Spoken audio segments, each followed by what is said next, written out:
Hey everyone, what's up? My name's Ronder, and today I'm bringing you a video detailing the Seattle Staraptors' second trade of the season for Season 3.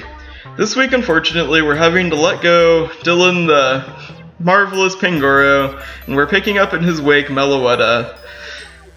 So as much as it pains me to have to trade Pangoro away, this week we're on week 5, and so we're at the halfway point in the season, and I could just tell that Pangoro wasn't really pulling its weight compared to the rest of my roster, and also just looking at my team matchups for the rest of the season, especially against all of my division rivals, it just doesn't really perform that well against anybody's individual team. The best chance that he really had to do a lot of work was probably against Josh's team last week, and Josh is a division rival of mine, so I will fight him later on in the season, in week 9 I believe. But just that one matchup alone isn't really enough to warrant keeping Pangoro, and also, he wasn't really that good in that matchup. I mean, I was able to use him as a dedicated Sableye counter, which was pretty good, and he does do a lot of damage to a lot of Josh's other Pokemon, but Pangoro just really doesn't perform in any of my other matches, really. I can't bring him against Matt, coach of the Tropius. I can't bring him against Sule, coach of the Missing Nose, my other two division rivals. My other two out-of-division matches that I'm playing are against Lindy, coach of the Tyrantrums, who Pangoro would do okay against. And also I'm playing one other team, I don't remember who, but essentially, yeah, just Pangoro is too slow and too frail to really do a lot of work. And really, part of the fault of that is for how I built my team this season. I feel as though Pangoro could be successful on a draft league team where you had somewhat of a bulkier roster and were able to switch him in to threaten things out, get big hits off on things, and then be able to switch him out into a defensive pivot of some sort. But my team just doesn't have those. As we saw in my week 4 battle against Josh, he was able to go in, take the Sableye out, and then I didn't have anything else that I could really swap into the Hitmonlee, and so I was forced to just let him die instead of being able to pivot him out and back in.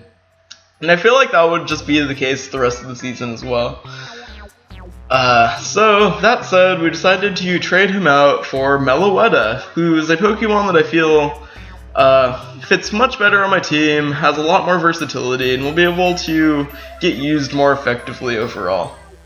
So, just to go into some of the other candidates that I was looking for when I was making this trade, I definitely wanted something that was faster than Pangoro for starters. My whole team is pretty much at 100 or lower, except for Aerodactyl, who's at 130 speed, and so I was looking for something that was somewhat faster, because even at like 70 speed, which Breloom and Cloyster are at, or like 90 speed with Roserade, those are at least usable speeds.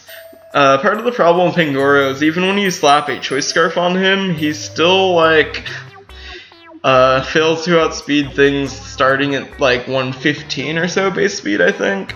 Don't hold me to that, but like, he wasn't able to outspeed a lot of threats that you would have hoped that he would have been able to outspeed, granted you gave him a Choice Scarf.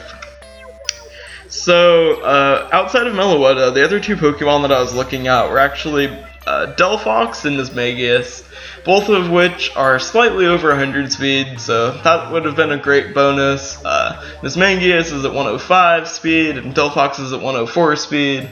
They're both special attackers, which was another thing that I was looking for. My team just overall is still mostly physical. I have a couple special attackers, but a couple of them, like Jirachi, has to specifically swing specially, whereas I mostly just use it for a physical attacker. And like, Charizard could be used for a special attacker, but obviously Tough Claws incentivizes you to use it physically. And then I have Vivian and Roserade, who are both really good. But overall, just adding another special attacker would have been beneficial. And then also something that could kind of take a hit, which both Delphox and Nismagius have like respectable special defense stats, and so that was something that was valuable as well. And the reason that I ended up settling on Meloetta though is because it's super versatile, especially for this format. With Relic Song, it's able to transition between Aria form Meloetta and Pirouette form Meloetta, and that just completely redistributes its stats and allows you to use it in a lot of flexible scenarios, which is something that you're not typically able to do in this format. But again, it would be like if Aegislash were allowed in this format. Using King Shield is using the move is what just redistributes your stats, and so that's why you're able to use this one Pokemon as two Pokemon essentially. It's essentially the gray area that the draft format finds itself running into, but I see that as a huge plus.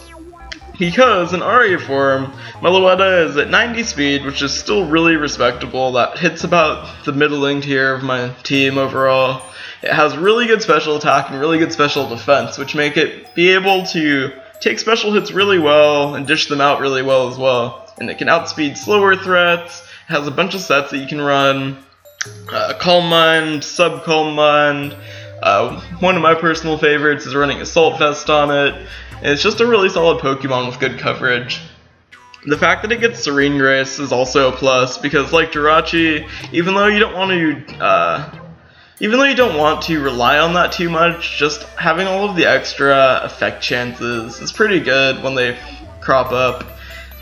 Even though it's kind of hacksy, it just is yet another thing that can help you in this brutal format. And then there's Pirouette form, which is actually the one that I'm kind of more interested in. In Pirouette form, Meloetta goes from being a middling speed thing that can dish out hits and take hits pretty well, to being really fast and really strong, and then kind of more on the frail side. But Pirouette for Meloetta is super great because it's actually even stronger than Pangoro is. It has 128 physical attack instead of 124 physical attack, and that the same goes for Aria for Meloetta, where it has 128 special attack, which is really strong. It has 128 speed, which is about 70 over Pangoro, and something that my team really needs is another speedy Pokemon. And then just also a variety of different sets that you can run on it as well. All in all, I didn't pick Meloetta up because I thought that it had a really good matchup against any particular opponent that I fight again this season. But in general, I just think it has enough versatility that it definitely makes it a viable option more often than Pangoro is. And so, since I'm making this trade this week for Week 5, I won't be able to use it in this Week 5 matchup, but starting Week 6 and beyond for the second half of the season, hopefully we'll get to see Meloetta in action. So thanks for watching, and I hope you stay tuned for my Week 5 match against Dylan, coach of the Detroit Dawn fans, which should be coming out sometime mid to late next week probably.